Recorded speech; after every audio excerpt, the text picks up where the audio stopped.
అండి, నా పేరు ఆలిట్ కోటయ్య. నేను గంగోత్రి కంపెనీలో సేల్స్ ఆఫీసర్గా పిడిగ్రాల్ క్వార్టర్లో చేస్తున్నాను. ఈరోజు మనం అంచులవారి గ్రామం, రాజపాలెం మండలం, పల్నాడు జిల్లాలోనే అంచుల నాగార్జున గారి పొలంలో ఉన్నాము. నాగార్జున గారు 3.5 ఎకరాలు ప్యాడీ వేశారు.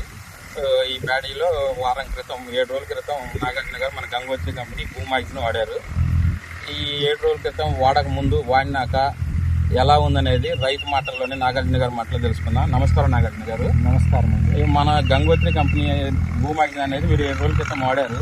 ఈ వాడక ముందు వాడినాక ఎలా ఉందనేది రైతు మీ మాటల్లో ఒకసారి చెప్పండి సార్. నమస్కారం అండి. 15 రోజులు నాటేసిన 15 రోజులు చేశా. అయితే రిజల్ట్ గంగోత్రి భూమాయిస్ను బాగుంది, పైరు బాగుంది, దిబ్బు కానీ ఏదైనా అవస్థ కానీ బ్రహ్మాండంగా ఉంది. గంగోత్రి భూమాయిస్లో బొమ్మ గ్రోత్ ఎలా ఉంది సార్? గ్రోత్ కూడా పిలకలు వచ్చినాయి, గ్రోత్ గ్రీన్నెస్ బ్రహ్మాండంగా ఉంది సార్. మిగతా రైతులు వాడొచ్చా సార్? వాడొచ్చండి. మీరు రైతులకు ఎలా సజెస్ట్ చేస్తారు? గంగోత్రి భూమాయిస్ను ఒరిజినల్ భూమాయిస్ అనేది మనకి లోగోను కింద సుమ్మ బొమ్మ ఉంటుంది సార్. ప్రతి వాళ్ళు ఇది గమనించి తీసుకోవాల్సిందిగా మనం చేస్తున్నాం. అందరికీ ధన్యవాదాలు. Thank you sir.